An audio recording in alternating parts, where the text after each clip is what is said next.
예, 오늘은 로마서 13장인데요. 주제는 교회와 국가. 요즘 하여간 우리나라도 그냥 국가는 아니지만 교회와 정치, 하여간 정치에 교회가 참여해도 되는 건가 아닌가 이거 가지고 논쟁이 많죠. 하나님 말씀 앞에서 그대로 하나님 말씀에 따라 하면은 아무 문제가 없을 텐데 전부 다 자의적으로 자기 방식대로 막 해가지고 그렇죠. 저희 목회자 모임 안에도 소위 말하면 구체적으로는 잘 몰라요. 자, 정치적인 성향이 다 다르거든요. 그럼 거기서 한 주님의 몸된 교회인데 그렇잖아요. 그러면 주님 안에서 한 생각을 가지라 그랬는데 다 다르게 생각하네. 그거 어떻게 된 거예요? 그러니까 성경적으로 개인의 자유에 속한 것. 예를 들면은 본인이 봤을 때 이 정부가 더 나은 것 같다든가 아니면 지도자가 더 낫다든가 정치 지도자가 이거는 개인적인 판단이죠. 그렇죠. 다만 어떤 정당의 정책이 성경에 반드시 어긋난다. 그럼 우리는 그 정책을 반대하는 거예요. 예를 들면 차별금지법 이건 성경에 완전히 어긋나는 거니까 우리는 반대하는 거죠. 당연히. 그렇죠. 그 이외에도 그러면 소위 말하면 좌파만 성경에 어긋나는 정책을 내놓느냐? 아니에요. 우파도 엄청나게 성경에 반대된 하나님께서 농사를 짓다가 그렇죠? 수확을 하다가 가난한 사람과 과부를 위해서 쌀을 일부러 많이 떨어뜨려 놓으라 그랬잖아요. 포도를 딸 때도 땅에다가 많이 떨어뜨려 놔라. 왜? 과부하고 가난한 사람 먹이려고. 그러면 그건 좌파네. 일반적으로 얘기하자면 그러면 그게 잘못된 건 아니잖아요. 그러니까 성경은 좌파 우파 위에 있어요. 그런데 그거를 성경에 어떤 한 정책이 성경과 어긋난다, 성경과 일치한다. 이거는 우리가 판단할 수 있는데 그건 좌파 우파의 개념이 아니에요. 하나하나의 개별 정책이 하나님 말씀에 어긋나면 우리는 틀린 거고 하나님 말씀에 맞으면 우리는 수용하는 거. 그렇죠. 요즘에 성경대로 선생님 노릇하면 바로 잡혀갈 수 있어요. 잘못하면. 그렇죠. 성경에 보니까 하나님께서 아이들을 회초리로 내리치라. 그래야 지옥에서 멀어지리라. 지옥으로부터 건지는 방법이 하나님은 요즘 표현으로 하면 구타야. 그렇게 되는데 우리나라 아직은 아닌데 모르겠어요. 우리나라도 할 수 있어요. 왜냐하면 교육을 우리가 다 좌파가 쥐고 있기 때문에. 영국은 부모님이 손대면 자식에게 학교에서 고발장을 작성해 줍니다. 부모에게 우리 부모가 나 어디 이렇게 때렸다. 증인 선생님 쫙 사인하면은 법원에 제출하면 앞으로 3개월 동안 아이에게 손대면 당신은 징역 1년 이렇게까지 된 나라가 영국이에요. 선진국. 우리나라도 지금 선생님들이 아이들을 상전 모시듯이 하고 있잖아요. 오늘 주제하고도 관련이 있어요. 죄송합니다. 하나님이 세우신 권위는 제일 죄송해요. 이거 왜 오늘 한 번도 기침 안 했는데 여기 올라오니까 기침. 마귀가 중요한 얘기를 하는 걸 알고 그러나. 예, 중요한 거는 하나님께서는 처음에 인간에게 가정을 세웠잖아요. 그죠? 그 다음에 국가를 세웠죠. 그 다음에 교회를 세웠어요. 신성한 제도예요. 이 세 가지는 하나님이 세우신 거기 때문에 절대적으로 하나님 말씀에 의해서 운영되지 않으면 엉망진창이 되는 거예요. 자, 그중에서 제일 중요한 게 뭐냐? 권위예요. 하나님이 세우신 권위에 순종을 해야 돼. 그렇죠? 자, 아버지가 아무리 돈도 잘 못 벌고 아무리 정말 우리가 봐도 좀 못되고 형편없다 하더라도 일단 순종하는 거죠. 그리고 아버지가 잘못한 것에 대해서는 하나님이 알아서 하시겠죠. 그런데 자식들에게 부모를 고발하는 고발장을 써달라 그러니까 킹제임스 성경을 발행한 영국에서 그런 일이 벌어진다니까 더더군다나 이게 얼마나 격세지감이 있는지 모르겠어요. 그러죠. 예. 그러니까 우리는 일단은 제일 중요한 것은 하나님께서 세우신 권위다. 그래서 이제 오늘은 국가라고 하는 권위. 자, 교회와 국가. 자, 가정, 교회, 아니 가정, 국가, 교회의 순서로 하나님이 만드셨어요. 가장 국가나 교회나 기본이 되는 것은 가정이에요. 가정에 대해서 대한민국처럼 이렇게 막 가정이 해체됐죠. 거의 해체. 지금 거의 해체돼 버렸어요. 심각한 얘기입니다. 그렇죠? 교회도 지금 뭐 안 나가서부터 시작해가지고 뭐 엉망돼 버렸고, 그 다음에 국가도 지금 보면은 뭐 권위가 없잖아요. 그렇죠? 예. 위에서 예를 들면 뭐 대통령, 그다음에 뭐 총리, 장관 이런 사람 다 성경에 보면은 존경하라 그랬는데 존경은커녕 조롱거리잖아요. 아유 저게 총리야? 저게 하면서 그냥 저게 그러죠. 그리고 요즘에 왜 그 국회의원들은 그렇게 참 뭐라 그럴까 자질이 의심스러워. 아무리 자기 당에 반대되는 사람이라도 뭐 윤석열 전 대통령 그럼 뭐 누가 뭐라 그래요? 윤석열이 같은 애가 또 이쪽에서 또 이재명이가 무슨 이 죄명 아니야? 뭐 죄명이 아니고 죄명이라 그러고 뭐 그걸 배우고 자란 애들이 무슨 부모에게 무슨 존경심을 갖고. 여기는요 성경에 보면은 네로, 여기서 지금 왕을 존경하라고 성경에 써 있는데 당시에 왕이 네로예요. 네로, 세계 최악의 독재자. 로마를 다 불태워가지고 감흥을 일으켜서 영감을 받아서 시를 쓴다고 로마를 다 불태워버린 사람이에요. 어마어마한 독재자. 근데 성경에서 그 사람을 존경하라는 거예요. 왜? 하나님이 이유가 있어서 세워놨다 이거예요. 그렇죠? 근데 뭐 나한테 목사들이 보내는 그 유튜브에 보면 막 전부 뭐 이재명이 인간이냐 뭐 죽일 놈이다 살릴 놈이다 맨날 그게 오고, 그다음에 윤석열 그런 무슨 내란의 두목 같은 놈아 하면서 막 맨 그런 유튜브만 보내. 당황스러워요. 이게 이제 때가 이제 마지막이 된 거죠. 예, 그래서 오늘은 교회와 국가에 대한 주제 짧지만 한번 좀 검토해보고 좀 가겠습니다. 자, 그러면 성경 13장으로 갑니다. 로마서 13장은 그래서 엄청난 논란을 불러일으켜요. 요거를 가지고 소위 말하면 여러분들 들어보셨는지 모르겠는데 왕권 신수설이라는 게 있어요. 왕권 신수설. 요거 뭐냐면 이제 한 15세기쯤 되면 루이 14세 뭐 이런 데 프랑스의 이제 왕들이 왕권은 하나님이 주신 거야. 그러면 나한테 까불면 하나님께 대드는 거야. 알았어? 말 잘 들어. 하고 왕권을 강화하기 위해서 이용해 먹는 일종의 교리예요. 일종의 사상이에요. 왕권 신수설. 근데 성경에는 왕권 신수설을 인정해요. 그런데 그거를 자기가 주장하면 안 되지. 그렇죠. 아무리 악한 왕이라도 일단은 존중을 하고, 이 왕이 하나님 보시기에 너무 악해서 폐기 처분해야 되겠다 그러면 성경에 보니까 폐기 처분했잖아요. 누부갓네살도 폐기 처분한 왕이 어디 한둘인가요? 그냥 하나님이 알아서 하시는 거예요. 일단은 우리 위에 있는 권위에는 일단 존중하는 거예요. 그렇죠? 자, 첫 번째 가보겠습니다. 1절서부터 7절까지가 주제인데 읽어보면 어렵지 않아요. 핵심 주제는 뭐냐?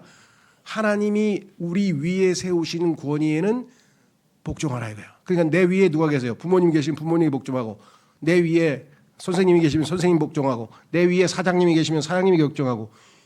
그게 질서에 하나님이 세워놓으신 질서예요. 그런데 무슨 평등, 뭐 자유주의, 뭐 민주주의 막 이러고 다 똑같이 그렇게 하면은 안 되죠. 성경에는 분명히 머리 허연 사람 존중하라 그러고, 다 성경에서 나이도 중요한 요소고요. 그렇죠? 예, 그다음에 직분도 장관 나와 막 이게 되겠어요. 이 사회가 지금 총체적으로 the spirit of the world, 이 세상의 영은 불순종의 영이고 거역의 영이고 반역의 영입니다. 네가 뭔데 나한테 이래라 저래라 해. 이거 다 아담이 하나님께 반역할 때 나오는 영이에요. 너무 마음에 안 드는 사람이야. 근데 자기한테 시켜. 그럼 어떻게 해요? 주님 때문에, 하나님 말씀 때문에 순종하는 거예요. 그럼 하나님이 알아서 다 하셔.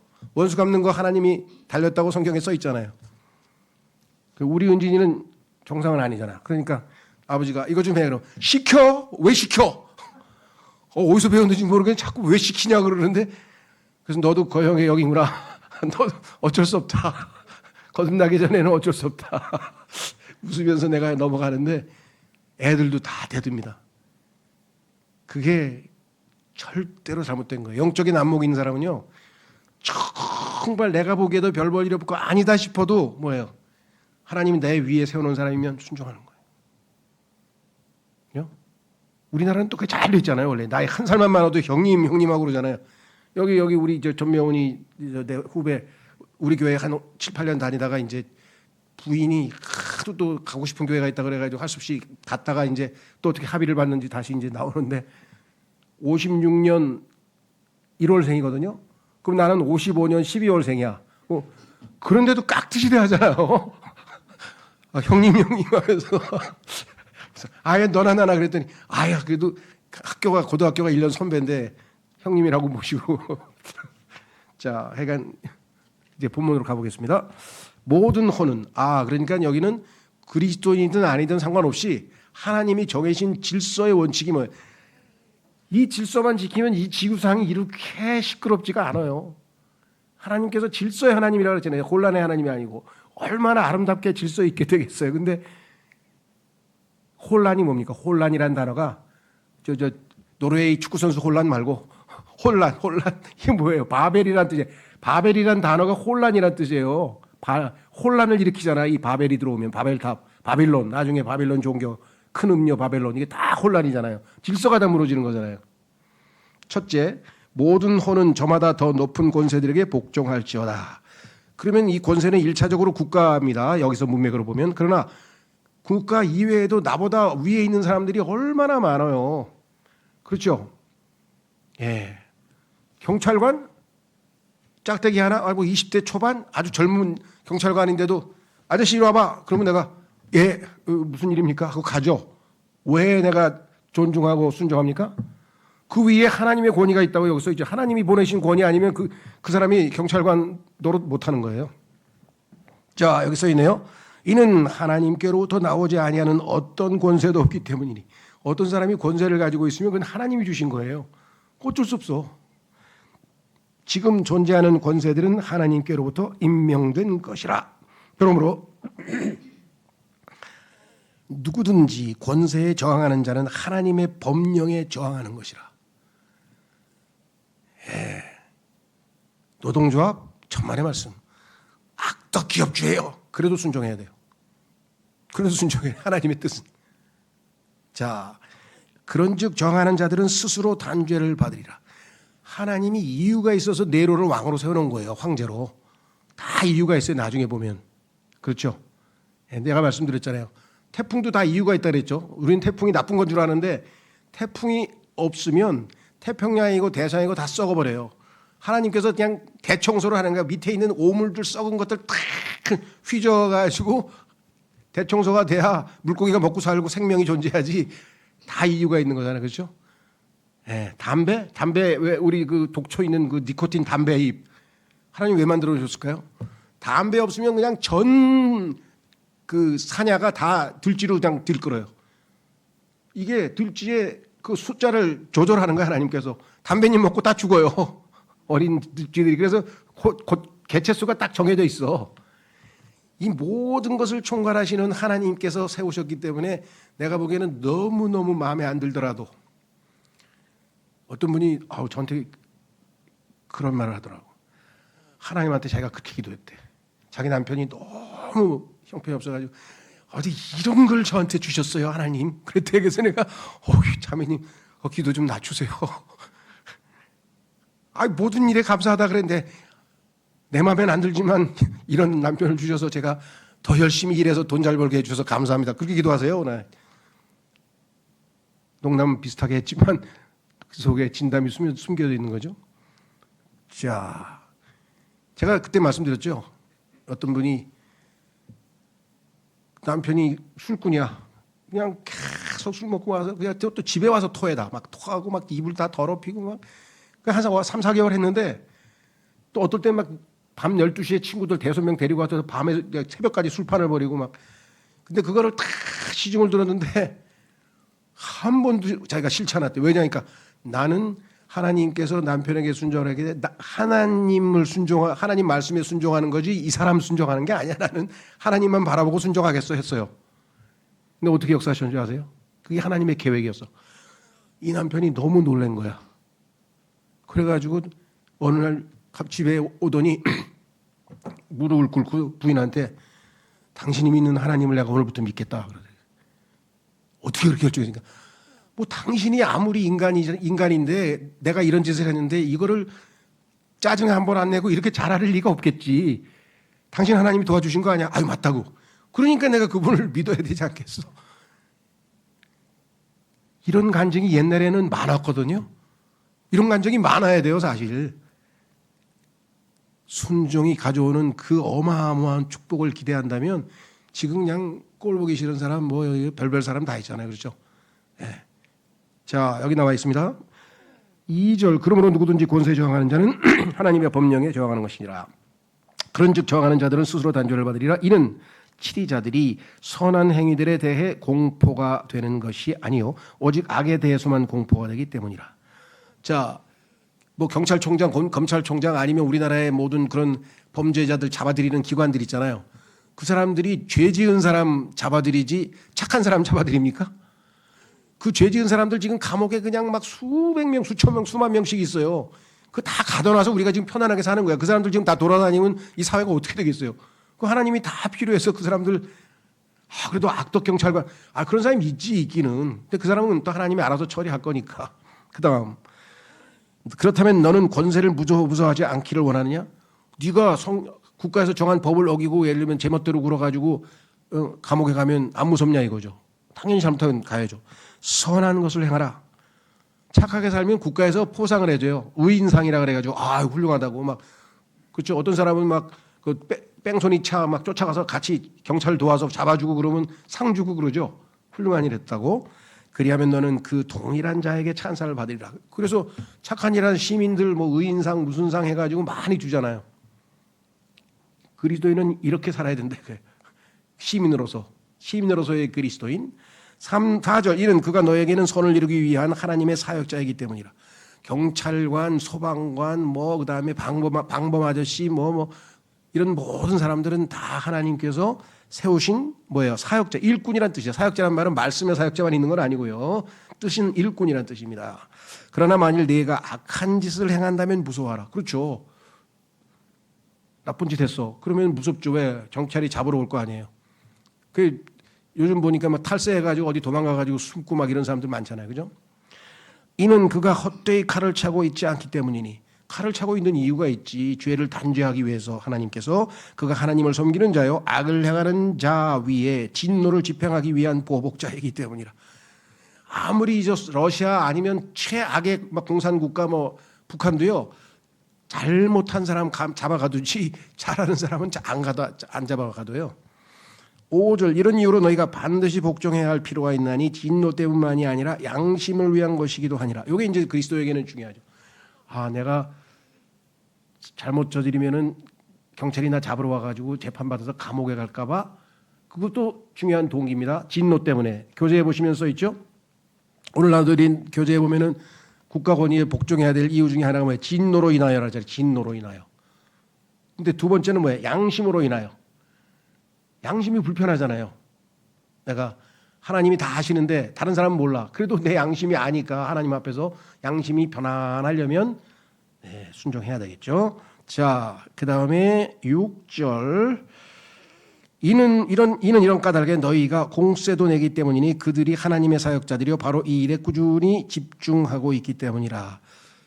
이 사람들 월급 주려고 우리가 다 세금 내는 거잖아요. 왜? 이 사람들이 하나님 일을 하니까. 하나님의 일을 하는 사람들에게 월급 주고 있죠.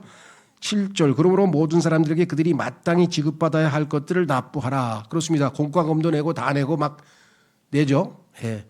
공세를 받아야 할 자에게 공세를, 이건 아마 소득세인 것 같아요.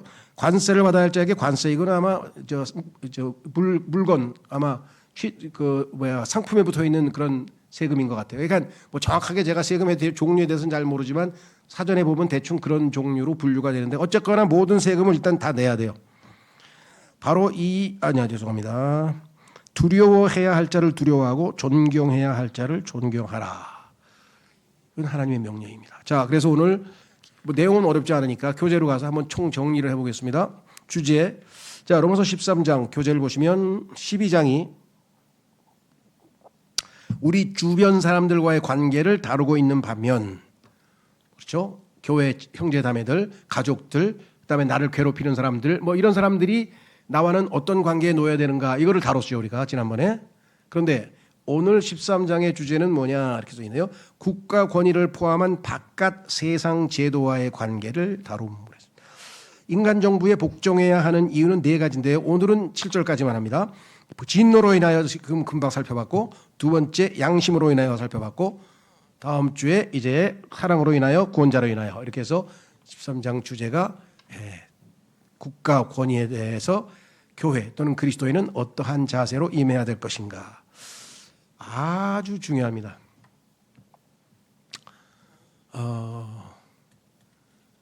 어떤 사람은 그래요. 제가 여기 혹시 기복침에서 오신 분은 안 계신가? 그 기복침의 저 교주였던 유병원 씨. 근데 저는 그냥 제가다 알아봤어요 예전에. 이 사람은 잘못된 사람이다. 몇십 년 전부터. 어떻게 알았냐? 구원받기도 전이에요. 제가 구원받기 전인데 제가 아는 분이 자기가 다니는 교회 한 번만 꼭 가재. 그래서 따라갔어요. 거기가 삼각지야, 삼각지. 삼각지에 딱 들어갔는데 보니까 바닥에 일본식 다다미로 돼 있더라고. 바닥이 앉아서 예배를 드리는 거야. 뭐 이런 데가 다 있나? 딱 보니까 탤런트, 전향자, 윤소정 막 이런 텔레비전에서 보던 사람들이 거기 앉아 있어. 야 여기 뭐 이상한데 이거 왜 이렇게 유명한 데가 막 이러고서 이제 앉아 있는데 그날 했던 게 로마서 강의에서 로마서를 가르치더라고. 그래서 뭐라고 했는지 모르겠어요. 그러니까 로마서는 기억나는데. 그러더니 갑자기 이러는 거예요. 내가 말입니다. 오늘 아침에 설교하러 오는데 시간이 보니까 늦었어. 그래서 빨리 와야 되는데 그래서 불법 유턴을 했지. 그래서 딱 와서 지금 이렇게 설교하고 있지. 그래서 나는 그래서 양심에 걸려서 이런 짓을 하면 안 되는데 회개했습니다. 이럴 줄 알았더니 내가 하나님의 왕국 백성이야. 이 세상 법을 내가 왜 지키나? 순간적으로 야 이거 이단인데 난 거기서 구원도 안 받는데 이단인 줄 알았어. 이거 이상한데? 아니 성경에 이렇게 뻐젓이 써 있는데 어떻게 그런 얘기를 목사 입에서 나오는지. 이런 사람 많아요. 누가 많아. 하여간 이런 사람 굉장히 많아. 법 어기고도 그냥 자기가 뭐 전혀 잘못한 게 없다 그런 사람도 너무 많은데 정말 하나님을 욕되게 하는 겁니다. 자, 그래서 그리스도인과 국가와의 관계는 5가지를 좀 여러분들이 정리해 주셨으면 좋겠어요. 이거에 대해서 물어보는 사람도 많고요. 여러분들을 혼돈시키는 사람도 많아요. 같이 나가자고. 어디 나가니까 광화문에 나가자는 사람이 있어요. 태극기 들고. 뭐 그런 사람도 있고요. 또 반대되는 사람도 있고. 그죠? 어쨌거나 첫째 카이사르. 카이사르는 요게 영어의 철자 C 있죠. C. C라고 하는 철자가 라틴어로 발음할 때는 K로 발음이 돼요. 그래서 카이사르가 돼. 그런데 영어로 발음을 하면 S로 발음이 돼. 그래서 시저가 돼. 시저. 그러니까 카이사르는 로마의 황제의 칭호인데 이것이 라틴어, 로마의 언어인 라틴어로 발음하면 카이사르가 되고 영어식으로 하면 시저가 돼요. 이해가 되시겠죠? 예를 들면 그리스하고 터키하고 분쟁하는 그 섬이 있어요. 그게 키프로스 섬인데 사이프러스 섬이라고도 해요. 그러니까 그렇게 두 가지로 이제 불린다는 거 기억하시면 좋겠고요. 자, 그래서 카이사르는 로마 황제의 칭호니까 당연히 국가를 상징하는 거죠. 자, 카이사르의 것들과 하나님의 것들은 구분되어야 한다. 이건 예수님께서 말씀하신 것이죠. 한번 같이 읽어보겠습니다.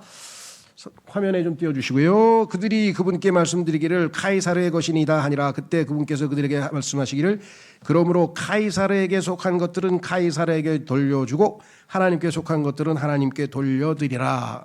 이해가 되시죠? 각각 다르다 이거예요. 하나는 영적인 왕국이고 하나는 물질적인 왕국이니까. 두 번째, 2번 교회는 영적 권위를 위임받았고 국가에게는 세속 권위가 위임되었다. 자, 국가는 영적인 게 아니죠. 물질적인 거잖아요. 교회는 영적인 거잖아요. 하나님 말씀. 자, 그래서 로마서 14장 17절에 이는 하나님의 왕국은 먹는 것과 마시는 것이 아니요 다만 성령님 안에서 의와 화평과 즐거움이기 때문이라. 하나님의 왕국 백성의 특징은 성령님 안에서 의와 화평과 즐거움이 있는. 반면에 예수님이 오시면 하늘의 왕국, 즉 물질적인 왕국의 왕이 되셔서 우리에게 풍성한 음식과 풍성한 많은 물질을 복을 주시겠죠. 자, 그래서 지금 현재 우리 교회는 영적인 왕국이다. 세 번째, 모든 혼은 국가 권위에 복종해야 된다. 오늘 우리가 읽었던 로마서 13장 1, 2절 말씀이었잖아요. 그렇죠? 자, 베드로전서 2장 로마서 13장 1, 2절은 우리가 금방 읽었으니까 그 다음으로 넘어가서 베드로전서 2장 13, 17절 보겠습니다. 이렇게 써 있죠. 주를 위하여 사람의 모든 법령마다 스스로 복종하라. 모든 법령, 모든 규례, 국가에서 정한 규칙 이런 걸 다 지키는데 왜? 주를 위하여. 하나님이 허락하셨죠. 하나님이. 주를 위하여.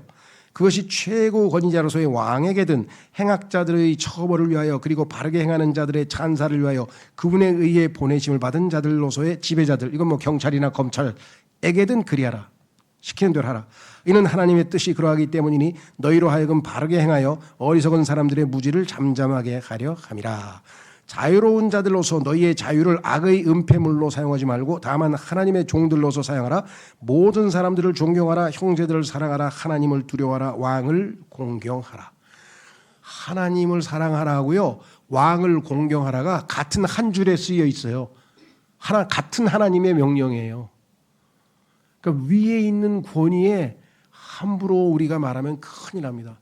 저도 자주 그러거든요. 아차, 이러면 안 되지. 이러면 안 되지.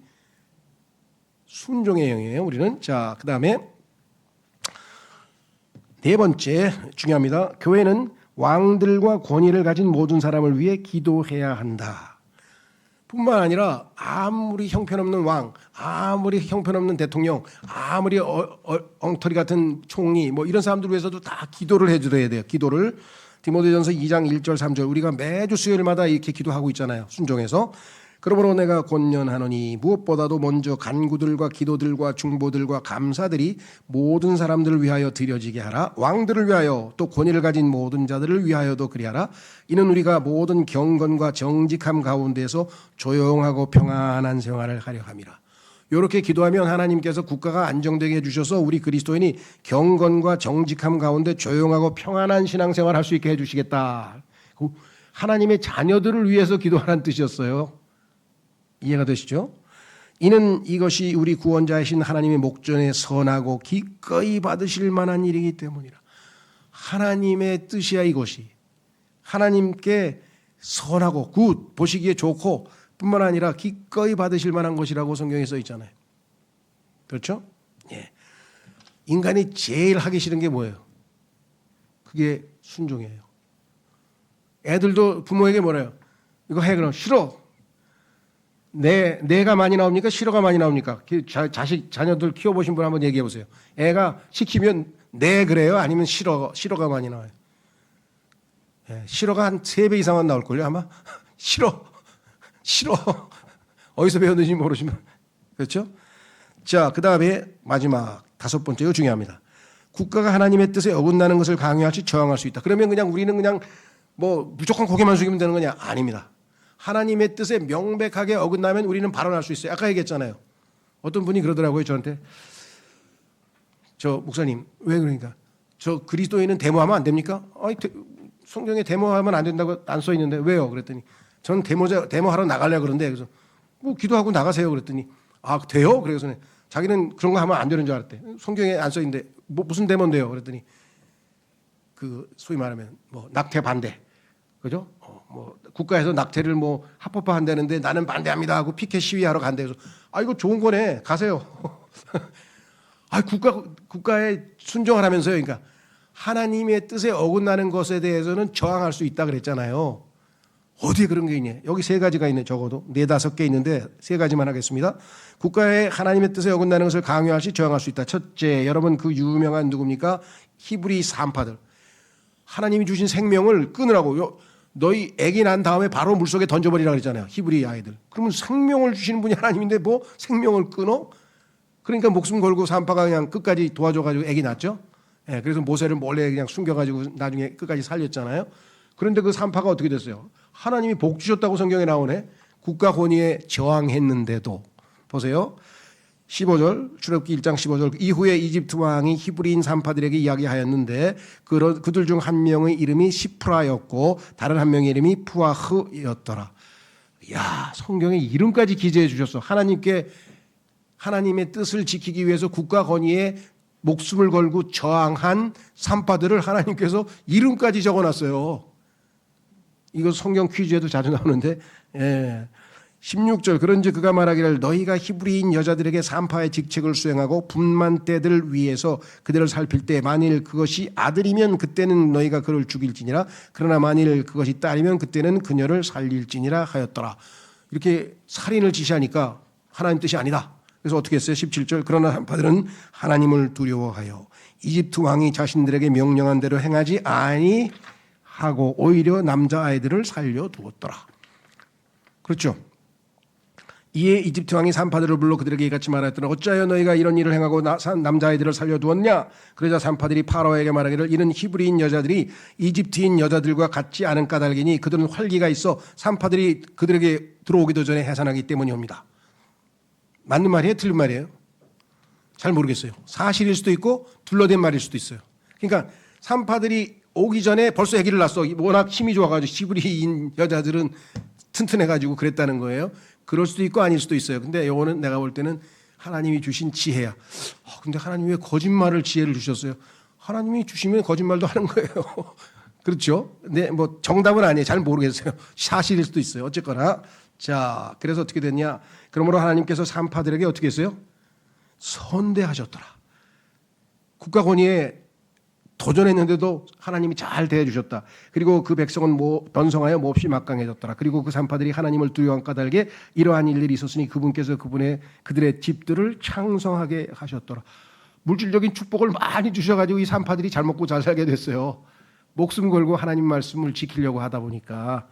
그런 다음에 파라오가 그의 모든 백성에게 명하여 말하기를 태어난 모든 아들마다 너희가 강 속에 던지고 모든 딸마다 너희가 살려둘지니라 하였더라. 자, 그러면 또 한 가지. 그럼 언제 또 저항할 수 있는가? 그 얘기가 다니엘서에 나와요. 여러분 잘 아시죠? 자, 성경 읽겠습니다. 그때 네부카드네자르가 그의 분개함과 노여움 가운데서 샤드락과 메샥과 아벳네고를 데려오라고 명령하였더라. 그때 그들이 이 사람들을 왕 앞에 데려왔더라. 네부카드네자르가 그들에게 이같이 일러 말하였더라. 오 사드락 메삭 아벳느고야 너희가 나의 신들을 섬기지 아니하고 내가 세운 금 형상에게 경배하지도 아니한 것이 사실이냐? 내가 우상 숭배하라 그랬는데 너희 안 했다고? 내 명령을 어겼다고? 우상 숭배는 하나님이 싫어하시는 거죠. 당연히 안 해야죠. 그거는 목숨 걸고 안 하는 거죠.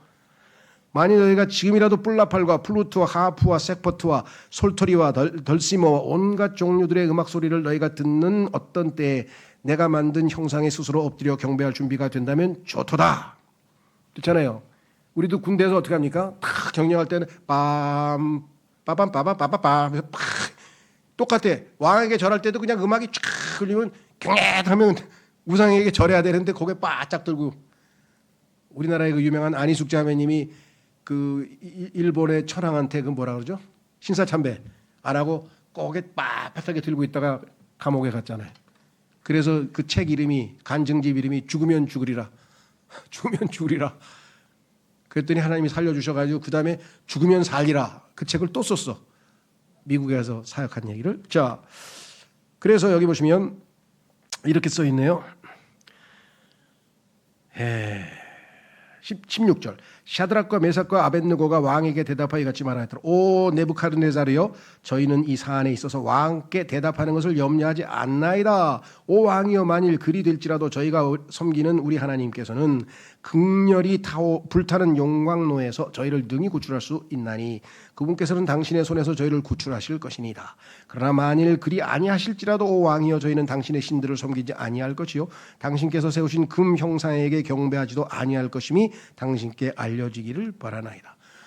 우리 하나님은 우리 우상 숭배 안 하는 우리를 구출해 주실 겁니다. 그러나 혹시라도 하나님이 구출 안 해주셔도 절대로 우상에게는 절 안 합니다. 성경에 보면요, 하나님이 구출 안 하신 케이스가 훨씬 많아요. 그래가지고 순교한 사람들이 얼마나 많아요. 하나님 너무하시다. 목숨 걸고 막 그랬는데 안 건져주시고 순교했다. 근데 그 순교한 사람들 어떻게 됩니까? 하늘에 가면 순교자의 상이 어마어마해요. 그러니까 나중에 훨씬 더 어마어마한 거를 주시기 위해서 그냥 허락하신 거야. 물론 순교 직전에 살려내신 분도 또 있어요. 왜? 그 사람을 쓰기 위해서. 다양한. 그러니까 하나님에 대한 신뢰만 있으면 살리시든 죽이시든 자, 그다음에 마지막으로 이 경우에도 저항했죠. 그다음에 이제 복음을 전하는데 복음 못 전하게 하니까 하나님의 말을 듣는 게 낫지 왜 인간의 말을 들어야 되겠느냐 하면서 또 복음을 전했죠. 그때 감옥에 갇혔어요. 이번에는 하나님이 안 구출해 주셔가지고 감옥에 갔어요. 자, 사도행전 4장 18, 20절에 보십시오. 그리하여 그들이 저들을 불렀으며 사도들에게 예수님의 이름으로는 일절 전하지 말고 가르치지도 말라고 명령하였더라.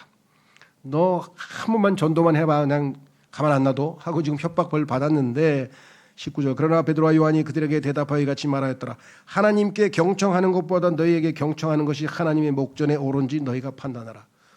나는 하나님의 목전에 하나님께 경청하는 게 더 낫다고 생각한다.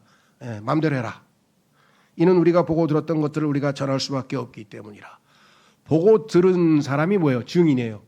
난 사도행전 1장 8절에서 우리 주님께서 나를 증인으로 삼겠다 그래서 내가 증인인데 내가 보고 들은 거를 입 다물고 가만히 있으면 되겠냐? 이렇게 했어요. 그래서 감옥에 갇혔죠.